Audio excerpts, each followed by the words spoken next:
First of all, I'd like to thank Bo for bringing us all together, because it's the cars that bring us together. And also, it's not easy to pull off this event. So I have to say it right now, Bo and everybody that helps you, thank you very much for bringing us together.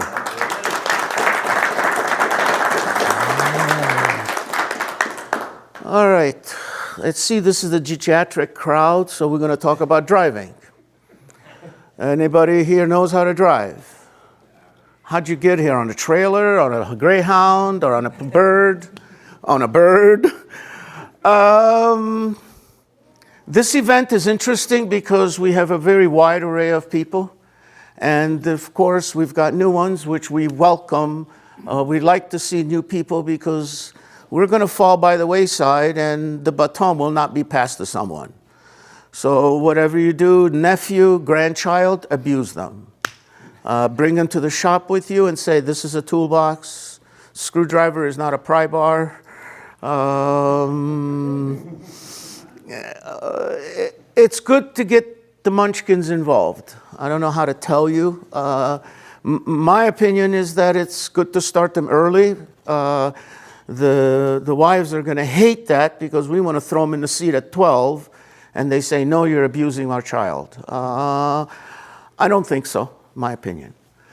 What else to talk about? Okay, a few things that happen to us as the miles rack up on us. Our depth of perception goes to shit. Don't let anyone fool you.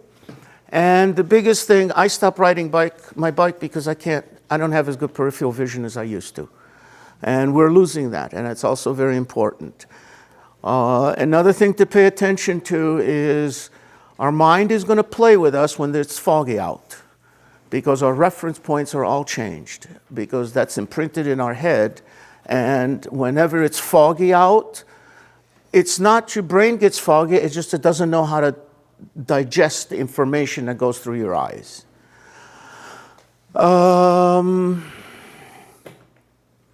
As everyone knows, I've always believed in learning how to drive. I know we all know how to drive, but we can always do better. You can make a set of eggs in the morning, whichever way you do it, but you can improve on it.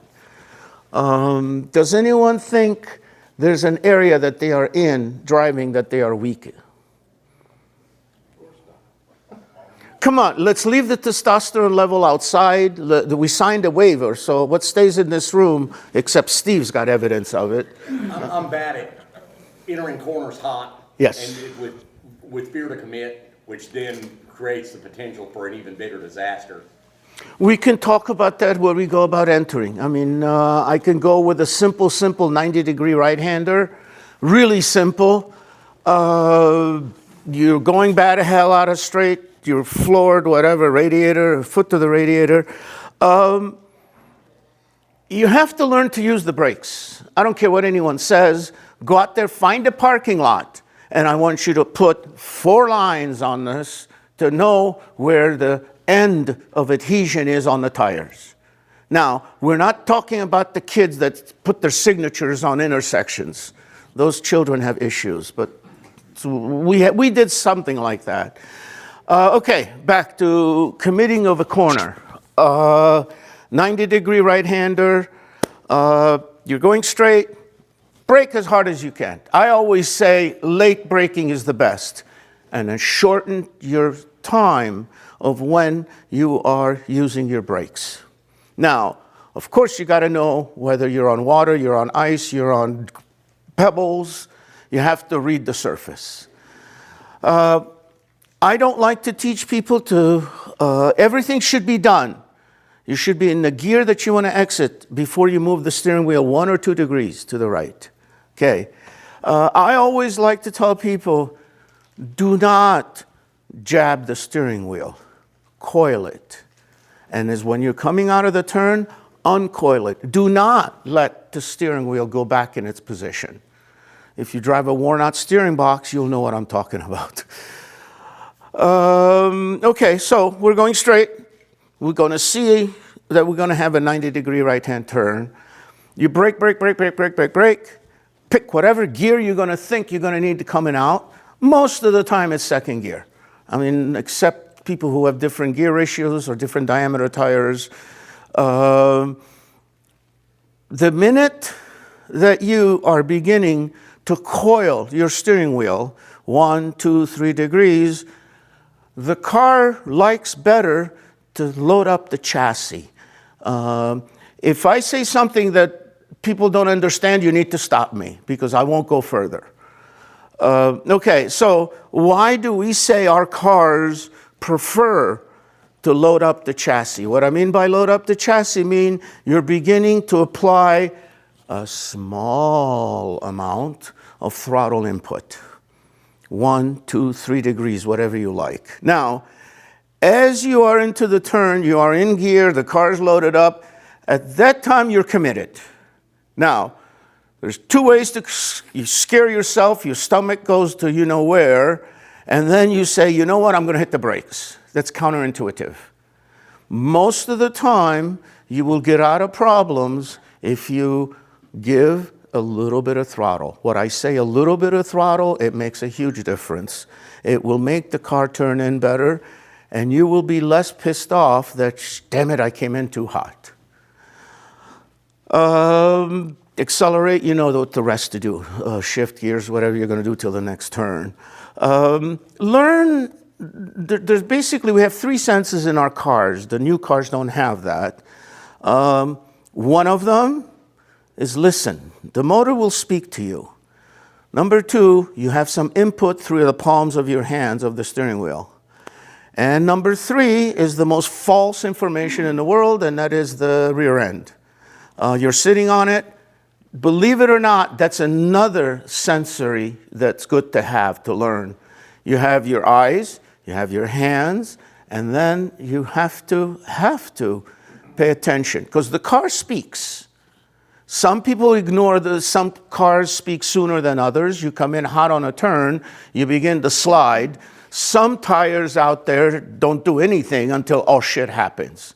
Those are called abrupt tires. Now, if you get to that point, then you got to learn how to lower your tire pressures. Okay, we're done with that corner. Yes, Mr. Bo. You said load the chassis. Okay. So, with the brakes. Okay, you're actually unloading the chassis with brakes. Now, when you get back on the gear on the throttle, I'm sorry, go ahead. No, are we loading the front or the rear or both?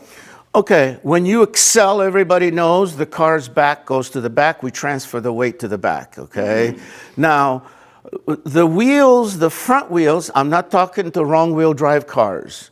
Just our cars. The wheels in the front will work more precisely if you have a small amount of throttle input.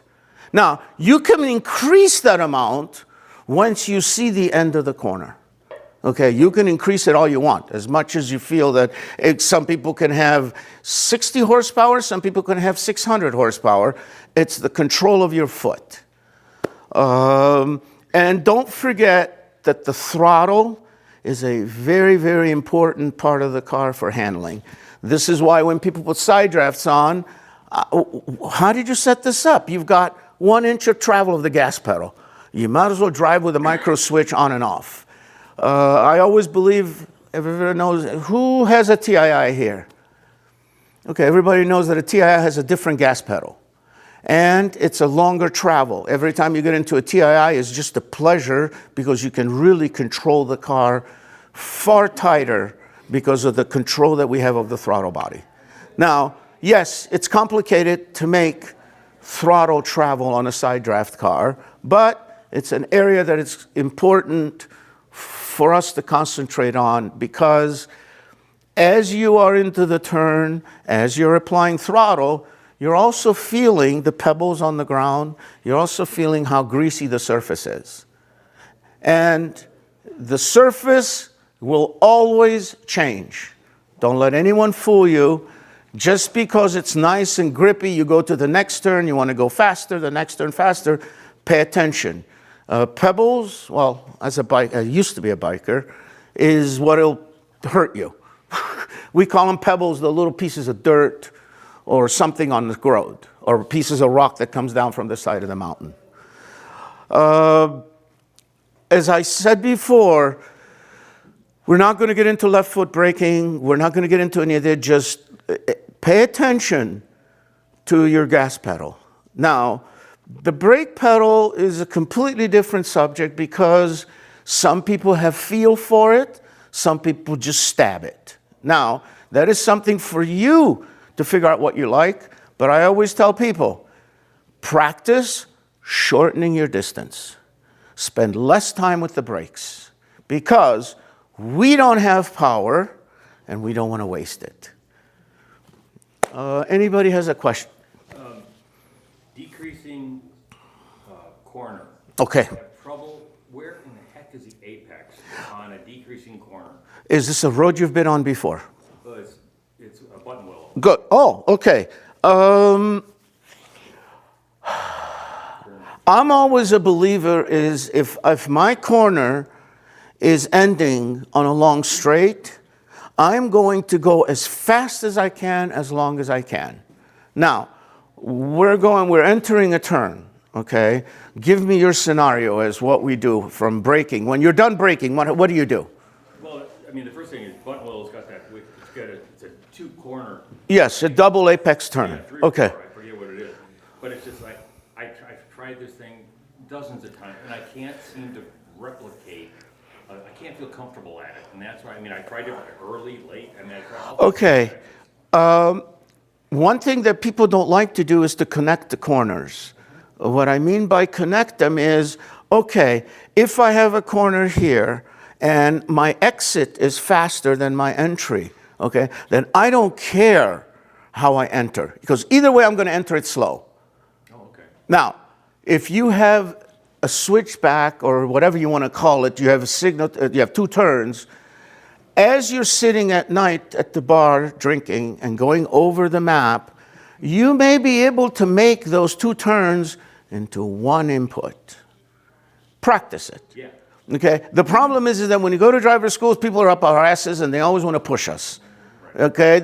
Okay, I tell everyone here that does a driver school or comes to the track, if there's traffic, you're not going to learn anything unless the guy in front of you is a hot shoe. What is important, we go to schools to learn.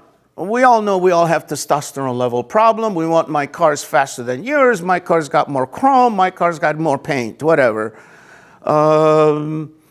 As an old saying in racing, when the green flag drops, the bullshit stops. Okay. Now, you have to kind of study the track. Now, I have been taught by a motorcycle, Keith Code. I don't know if anybody has ever heard of him. He taught me a lot of stuff on bikes, which applies to cars. He has said our brain only has $1 worth of brain, 100 pennies. You go into a corner too hot, you say, shit, am I going to get out of this turn without putting the car on its roof?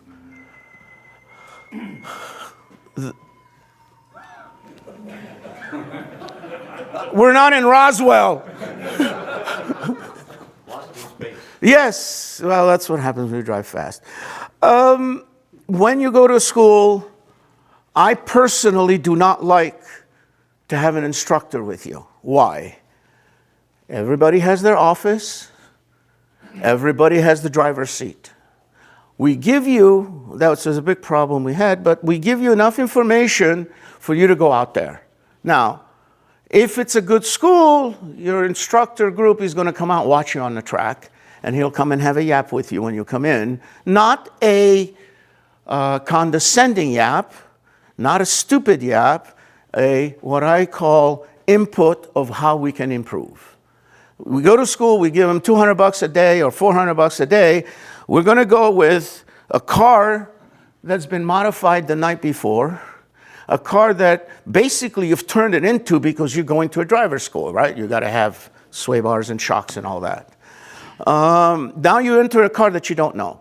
So if any suggestion I have anyone that does driver's school, take with you an air bottle and a tire gauge. That's your best tool for the track. Don't let anyone fool you. Oh, I need to do spring rates. I need to do shocks. No. A tire pressure gauge tells you a lot. Continue or stop, Bo? I'm sorry? Am we behind? No, we're good. Okay, good. We're good. Yeah. Okay, yes. You know, maybe you could touch a little bit on air pressure. Okay. I used to run a Rabbit, and that was, you know, it was challenging for air pressure to just make sure you get the car to. Well, first of all, you drive a wrong-wheel drive differently, you drive an all-wheel drive differently, and you drive a rear-wheel drive differently, okay? I tend to concentrate on rear-wheel drive because this is what I'm used to, between go-karts, motorcycle, and cars. Tire pressure, okay. Your $3, $4 pencil gauge, you bought it, it's yours. How do you know where to put this thing? People drive their cars, as I always suggest customers is, oh, well, I don't know what tire pressure is. Tire pressure. I says, you know how you like it. If you like your car loose or you like it tight. It's a preference on how you like to drive the car. Now, because if I tell you, oh, I run 36, 34, that's what I like. Okay, I like my steering to be quick, and I don't like to drive a loose car. So it has to be as neutral as possible. The quickest way that you can tell where you're at with tire pressures, when people gas up here, does anybody get a receipt? Wow. Well, you guys are missing out. Okay. There's a reason why we go in and get a receipt from the gas station. First of all, it's a time slip when you have entered this area at what time, because we used to do iron butt things on our motorcycles, 1,000 miles a day. Okay, that's slip. You fill up the car, you clean the windows, you don't do any checking under the hood at the gas station. What you do is you go to the air pump, bring everything up to 40 pounds. Let the car sit, you never check your tire pressures hot, well, except for racing. But always check your tire pressures cold, always with your gauge, okay? In the back of your receipt, there's a date. Of course, you're going to write your miles. I hope you guys know what your car is drinking. Then you're going to, when you head out, you're going to lower your pressures to where you like. Now, I always say work with one area at a time. As you fill up, you say one day you put in 36 front, 34 rear. Put it on. I don't like the way the car is turning in. Okay. What you don't like about it. Is it lazy or is it jittery? If it's jittery, drop the front 2 pounds. Everything is 2 pound increments. Don't let anyone tell you anything. 2 pounds cold and your $2 pencil gauge is far better than most fancy suspensions that people buy. Question? Anyone else? All right. Any comments on lifting in the high-speed corner? Okay. And I just say that. No. Okay, that's the oh shit corner, we say. That means you came in too hot and you misjudged how far to look. I always was taught to look as far as your eyes can look till the next turn, if you're quietly on canyon roads or back roads. You need to get into a habit of, oh, wow, this is nice. No, you have to look as far ahead as possible. Now, why does oh shit happens is you're enjoying yourself and you say, oh, there's a corner. I got to get on the brakes. Now, remember what I said, please do not socialize with the brake pedal when you have 1 or 2 degree steering input. Of course, there's an exception to that rule, but I always say to people, brake straight till you see God knows what. Just go to the right at the threshold of locking up. Okay, the new cars help us. They got a banker on the passenger seat because you took a loan out on it. Yes, driving a car with ABS is completely different than our cars. But, I mean, I can take an O2 and I'll stop many of the modern cars. And I can take my stupid TII with same rubber all the way around and I can outstop a E30 M3. Now, how you do that? Well, we've got good brakes, guys. Do not underestimate the brakes, and that is one of our strengths of our cars. But you got to know how to use the pedal. Questions? With no intention of becoming even a weekend race driver, because, you know, I don't. It's too much money. Exactly. Is there merit in a guy my age, late 50s, to going to a driver's school? I've realized what an inadequate driver I am in the context of these events. You know what I mean? Forget, okay. And I just want to be safe. All right. Why do we call them drivers' schools? You've topped up your car fuel, you've got new brake pads, you got good sneakers.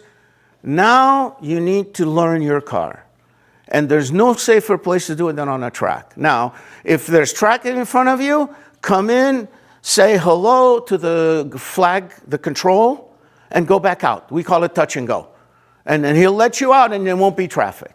That's when you learn. I always feel that why I don't approve, or whatever you want to call it, with an instructor in the car. I feel that we want to perform better to show the instructor how good you are. So now we remove that factor, it's just you and the car. Learn the car. You said, I am one of those that I don't, everyone knows I don't like to paint my cars. Why? I like to leave it at the airport, nobody's going to mess with it. There is a certain amount of, I have to do good, I am being tested, and you are like asked to do something that it may not be you. Did I answer or more? Okay. That's good. You say on braking, you want to make that a short interval. Yes. Is that because of heat dissipation or just the way the car reacts? Why do you not trail it out? What's the advantage of doing it in a short period of time? I don't care what car you have, you never have enough power. So when you are going straight and your foot's on the throttle, you have used up what the car has to get to that speed. By you shortening your braking distance, you're gaining two things. One, of course, you're going to prepare for the turn. Going faster earlier, okay. Right. Now, the beauty of it, that is really, really nice, is you go into the turn deeper. What I mean by deeper is learn to practice with, read the road, see what kind of sneakers you have, and then practice your braking. Now, some people go out and buy, we don't have any of this, this and this and this and this and this to go faster, and they psychologically think they're going to go faster. They may, don't get me wrong, there's students that come to a driver's school, after 2 sessions they can drive really well, and then there's people that take 5, 6, 7 schools till they begin to drive. I am not much of testing in public. If I see you doing something on the track, I'm at the corner watching you. I'll come in you one-on-one and I'll say, you should try this, give this a try. There's many ways to cook chicken. Everyone knows that. And try it. There's nothing safer to practice than on the track. Canyons, we always go 7/10, 8/10 if you're really stupid, and 9/10 are the children. Yes? Could you speak to the difference in technique between the racetrack and an autocross course? Is there a difference? My experience with autocross, I never was good on it because I always get lost. Even when I go out for the walk in the morning, I would cheat with my chalk and I would write arrows so I wouldn't get lost. So I have a problem with autocrossing. Some people are fantastically precise with autocrossing. Autocrossing is very, very, very busy. You're busy, busy, busy, busy, busy, and you're trying to maximize your adhesion. That's something for you to figure out how to maximize your adhesion. Now, on the track, we can come back another lap and say, you know, I could maybe go a little slower on this turn, or I could go maybe a little slower coming out, so I would be fast at the other end. You have to study that when you autocross. I have to tip my hat to anyone who autocross. I've tried it many, many years. Everybody would beat me with my car at autocross time, so it tells you I'm not good at it. Autocross is good to learn. The only problem that I don't like about autocrossing is you only get 4 or 6 runs on a good day, if you're lucky. So you get up, you drive to the track 2-3 hours, or to the parking lot, blah, blah, blah, blah, blah. You go out, oh, you better perform for the next minute, and you only get to have 3 or 4 tries. So this is one of the reasons why I don't like it. Some people love it. I mean, Steve did it for so many years. I mean, there is precision learning on autocrossing, but you have to be able to study the course. Always study the course. If you guys are going to, let's say, a drive, look at it on a map. Don't look at it on a stupid phone, because it doesn't give you the overall turns. Autocrossing is very important, tire pressures. We can be laxed on our track stuff, but you guys have no time. It's not like you can put tire warmers and go out. No, I have to tip my hat. Autocrossing is very, very, it's a good way to get your foot in. It may work for some people, it may not work for others. Who wants to holler? Helps a lot in the track. Huh? Doing the precision stuff in autocross helps quite a bit on the track. Yes. It hones you. Yeah, a lot of people, I found it's easier for people who start autocross to go to the track versus people who go to the track come back to autocross. It's all about precision and understanding something very, very quick. And this is why, because you don't have a second chance to go around. That is the problem I have. I cannot fix my problems. I only get 3 tries. It's like baseball, 3 things and you're out. Well, that's the reason I had problems with autocrossing. It's just, this brain of mine is stubborn, and it takes a while for anything to enter it. And that's why I don't get along with autocrossing.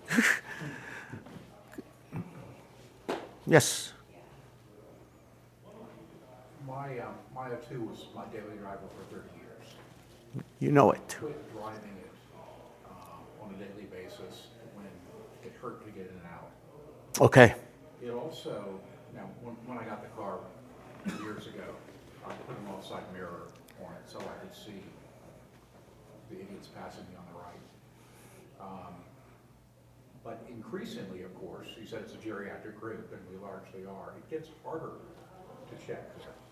And the blind spots, no matter what you do, it's significant. We have a lot of aids available. I don't like them because you go into one car and you go into another car, You have your aids on one, aids meaning camera, ABS, stability control, yaw control, all of that. Then the car drives for you. But you get into another car, it's analog. You're back to basics. No matter what we do, as the miles rack up on us, we have to turn our head more than we used to, because I go back to where we were, we're losing our peripheral vision. I know it doesn't mean much to some people, but it's really important because that's how you look into a turn. Plus, lately, the last bunch of years, our cars have become valuable. We don't want to wreck them. It went to the mani-pedi shop and it got painted and looks good. I don't want to do anything to it. The last few years, there's a lot of ego involved. This is why I say, it's your office, it's your chair. When you say, when you look, I'm sorry, I have to turn my neck more than I used to. I used to just move my eyes and I'm there, but no more. So we have to adjust. What about a wink mirror? Whatever tool, okay, there's a wink mirror, meaning that there's this rectangular mirrors that are either 5 bars or 4 bars, plates. The nice thing about it is that you see your complete right rear corner and left rear corner. Okay. I don't like to pay too much attention to the rear view mirror because you will feel, I'm not talking about racing, you will feel that you are being pushed. And then you're going to go with the bravura, I'm not going to be pushed. I want to be in front of you, okay? Yes, there's a place for the wink mirror. As soon as you come out of the turn, you got to look. If somebody's behind you, wave them by. We're not racing, we're learning.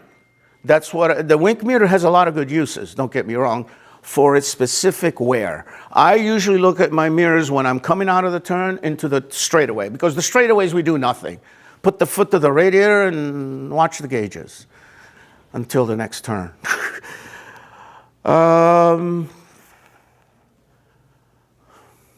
Anyone wants me to go into an area that they feel that it bothers them, besides the exes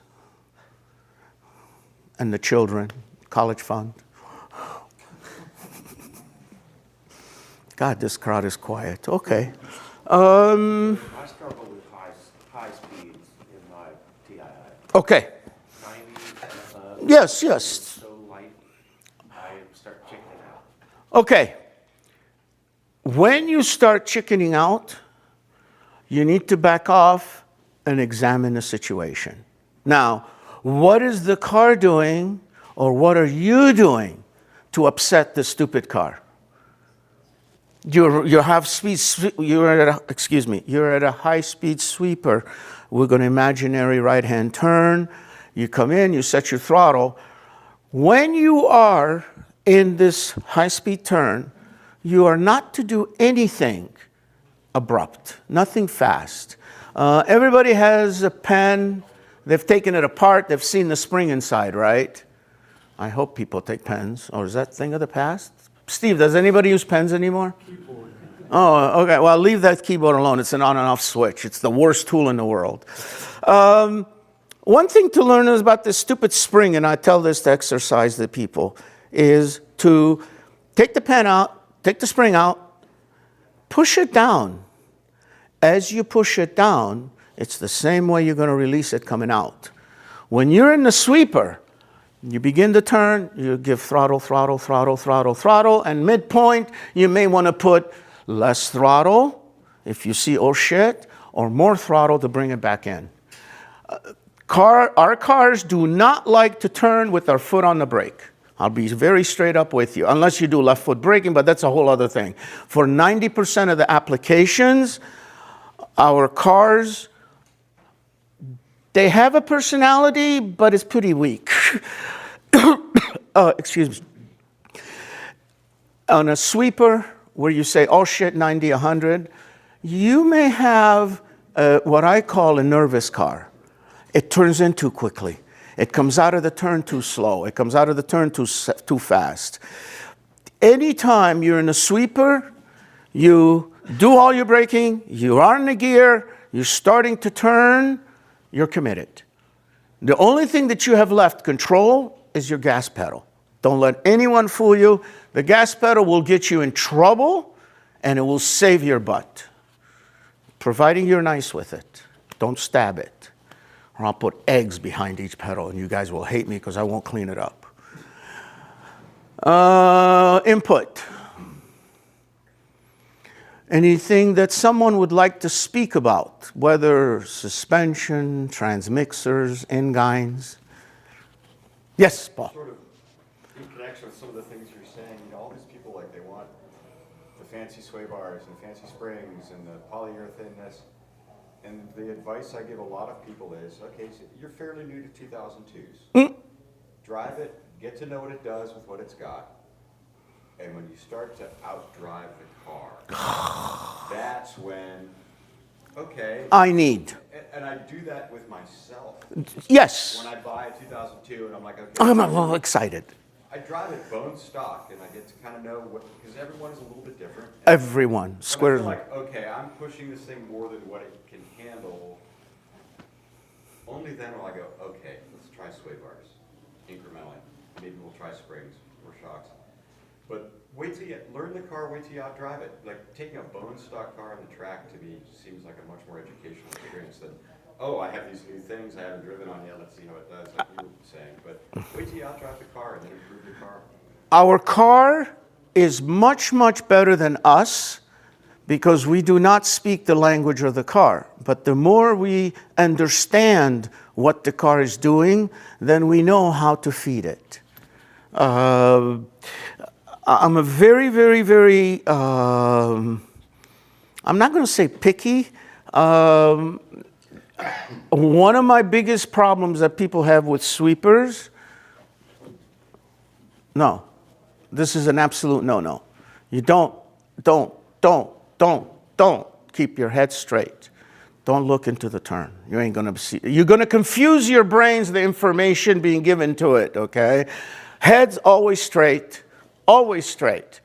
And if you turn in, that's the thing I tell the student. I says, what, you got a headache? Or keep your head straight.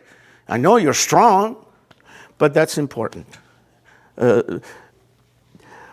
Look into the turn, put in your degrees of steering that you think you're going to need for that turn, and just let the car do its thing. You might do some infinitesimal little adjustments by a little throttle, a little less throttle, but I mean very little, or the car's going to swap ends if you're really moving along. Sweepers are nice because it's a sustained G-forces, and it gives us a, I don't know what that's called. It increases our dopamine. It makes us feel better. I don't know why when we want the stomach to come into our throat that we took a corner too hot. That's interesting. We like that. You know, as a kind of a follow-up question to his, what's your preferred order of improvements on a stock car as you move through your driver's experience? For our O2s, what is the O2 stock between you and I, it's very forgiving. It's has good manners. It works well stock, okay?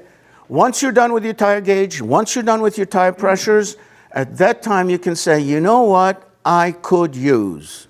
Or the car needs to turn in better. Or the car needs to pivot out of the turn better. I'm not much of doing more than one thing at a time. Okay? It's going to take you a while till you dial in the front and dial in the rear tire pressures. It's going to take you at least 6 of those fill-up slips. And also, I forgot, when you're out in the morning doing your tire, or night, whichever you guys are, when you do your tire pressures, you let out the air. That's the time you look under the hood. You clean your windows already, so you're ready to go. I can't stress anything more than I'm going to tell you. We used to not care about our pitted windshields. It's an old windshield. I'm not spending $300-400. Our miles are up there. If your windshield has any kind of pitting on it, change it. I'm sorry, I'm spending your money, but there's a reason why. If you don't have a very good windshield, you're going to use up 1 or 2 pennies of your brains for driving. Remember I said the dollar, 100 pennies, that's all we have? You're going to utilize that, say, oh, you know, I can't see well, that the glass, you know, it's got pitting and the sun's in my eyes. That is a thing that's very important for us as we rack up the miles. A good windshield. C. Yes? I deal quite a bit with human factors in my consulting work. Nice. Somewhere I ran across an article recently that your light needs to discern things double every 13 years. Likely to certain things that multiply in 13. That you need to see. Oh, yes. So at our age, you're probably 8 to 10 times more than when you were 21, and that's a very critical point on the tinted. I talked to a guy who was responsible for buying a big fleet for a city, and the one example that came up was the police cars. They came with the tinted windshields. You could order them clear glass, but you got people driving around, you know, on midnights, and they can't see anything. It's like driving with sunglasses on. So that's a critical thing to keep in mind. And somebody was just showing me some of those Jeep LED headlights that plug in, the 7-inch. I mean, some people love them, some people hate them.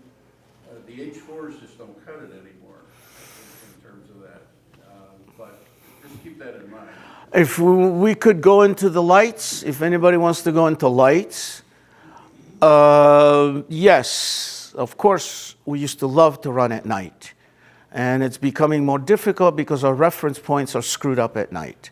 Now, we're going to compensate it with lights. We all know we can go by the blah, blah, blah, blah, blah, blah, blah, blah, blah, blah. I personally prefer a tungsten light over a emitting diode light. Why? I find a tungsten light is easier on us, and I like how the H4s, especially the Hello ones, you can align them to see very well with them. Now, people say, well, they're not white enough. I go, white is going to tire you out. But it's what you like. Again, this is why Baskin & Robbins has 31 flavors. Questions? I'm open. I'll try to answer. If I can't, I'll get someone's help. I'll just make a comment. So, and it's like you say, it's personal preference. For me, the single best safety thing I put on my car is I took out whatever those old headlights were, and I bought some CVA. Yes. H4s. Just the lenses, and then I put LEDs in them, and the light I get from the car driving is comparable to my modern BMW. I mean, it's amazing how much better. I mean, it just always felt like you're running ahead of your lights with those old, whatever they are, original halogens. How many people still have their orange manual with their cars? In the back of that, there's a section on how to align your headlights. Again, it's for your preference, how you like it. I always say set those lights with a tank full of gas and you in the car. Why? Some people prefer to have more open and some people have more closed. They see straight further. If we're in country roads, we want sides because that's where the deer comes and socializes with you. No, lighting is, well, also another issue, as I said before, it's getting harder to drive at night because all of the wrong headlights from people, all of the disco lights headlights, blue, purple, yellow, oh yeah, this is blue, 10 shades of blue to blind you. And then you got the people that have whatever, they ride these pickup trucks and their headlights are up in smithereens. That's just, you put all this in your suspension, spend an hour aligning your headlights. No, they don't. Yeah, lighting is, you're going to find out that we have lighting, but it's going to get to the point. I know I have it now. I don't do well driving at night. I used to. I love it, but I know my limitations, and my depth of perception goes to shit at night. I want to tell you what I think you said and see if I'm getting you on your curve. This perfect curve you're on, hopefully. You brake or you decelerate to get to your optimum entry speed quickly, but before you make any turn, you get to this optimum speed and you switch to the appropriate gear you think and you switch over and go from deceleration to acceleration. Okay, is there a time in there where you're basically coasting or you're not applying, your throttle's on, but you're not applying any acceleration? You're just settling the car. But do you immediately put on to accelerate? Yes. Or do you coast for a while? We always want to go according, yeah, but you have to know where you're doing it, okay? Now, we can't afford to waste our power because we have little of it, okay? So like you said, coast. Why coast if you can be on the throttle?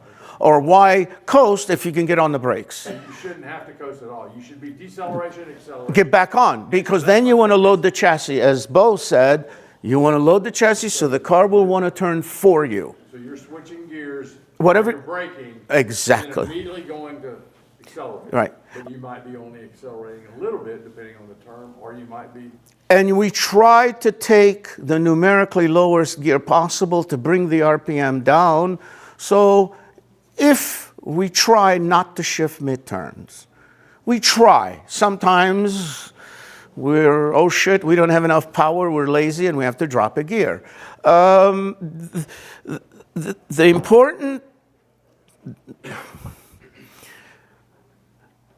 we try not to let the car be without your control.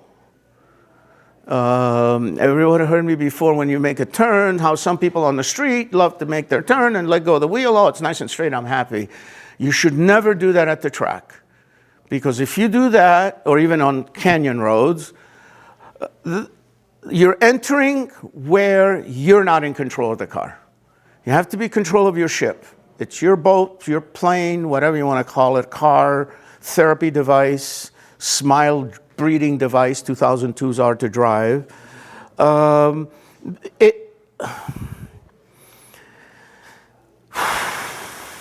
It's important for you to tell the car what you want out of it. on deceleration, when you're getting to your optimum speed, should you use only brakes, or could you downshift and use your engine brake?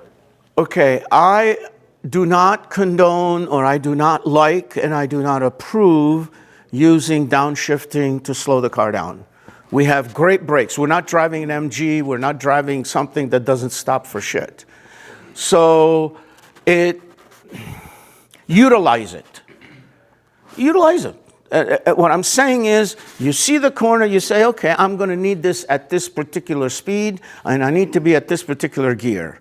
And again, load the chassis with your throttle, and it'll carry you right through. Jack, one thing with regards to using the engine, it's a rotating mass. It won't slow you down. Right. You think it does. It's actually not. It's something that's actually still powering the car. So you want that thing out of your equation. You just want to use the brakes to slow the car down. The only reason you select a gear is for the exit speed. That's all you do. And just a quick, I'm new to the 2002 series. How are the transmissions? Do we have to double clutch, or are the synchros enough that I can pull it in the gear without having to double clutch on the deceleration side of things? Okay, we're going to start talking about transmissions. I'm going to enter the 4-speed area, okay? You guys can deal with the 5-speed. With the 4-speed area it is not worth it to lose this stored power in this flywheel. Flywheel is like a capacitor. It stores power. Now, if you think that you're going to slow the car down with the engine better than your brakes, go practice your brakes. I'll tell you, because that's another thing. People modify, oh, I bought a Lighten flywheel. Okay, you bought a Lighten flywheel. No, I don't like engine braking in our cars because we have brakes.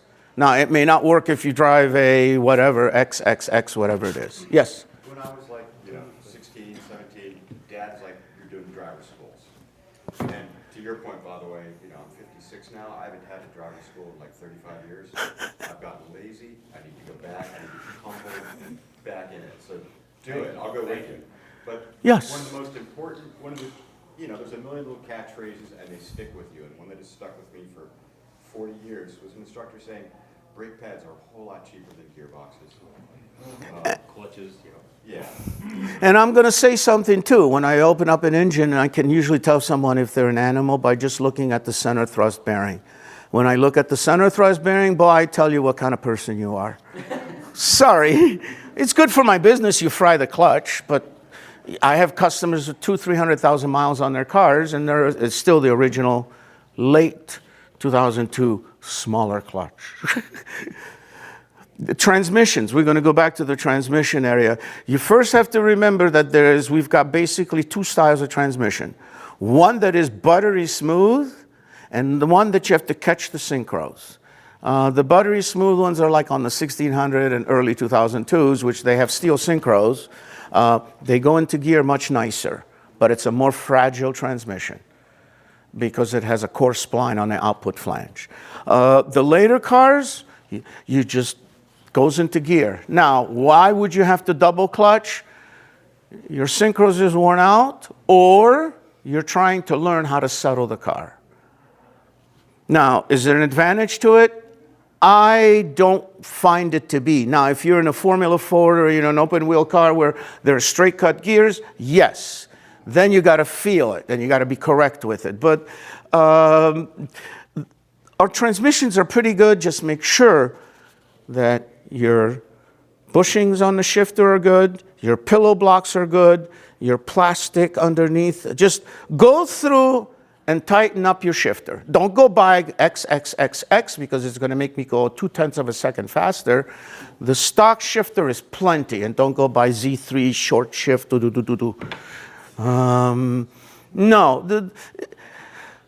I personally like the abuseness of a 4-speed any day of the week. Now, why do I like it? Because I know what it will do every time. I have problem with 5 speeds. I've tried to straighten them out. I tried to fix them. I hate the gate narrow thickness. And I don't like that. You're in 5th, you drop down to 4th. Ooh, I'm in 2nd. Ah, now we got panic. That's why I don't like 5 speeds. I have yet to find a shifter on a 5-speed that I'm happy with. So this is why I kind of say, leave the 5 speeds for the track. Now, if you're saying, oh, but I'm running at high RPMs, there's another thing to deal with. You can build a rear end, increase your tire diameter within the parameter of the wheel wells. Okay. I've always said, run what you brung, learn what you have. As Paul said, oh, I want to modify the car. I says, okay, go, leave it alone, drive it. I would like to say, oh, but I need to get a limited slip. I said, okay, I'm going to put you in your place instantly. When you go around the turn, if you're lifting and you're burning rubber on one tire, then you need one. He goes, what's that? I says, you don't need one. And it's completely different to drive a limited slip car than an O2 car. I am here to take questions and comments, and I will take abuse. All right, well, he gives abuse back then. I'd like to thank everyone who showed up here, and remember one thing. We are here for us, and the cars brought us here.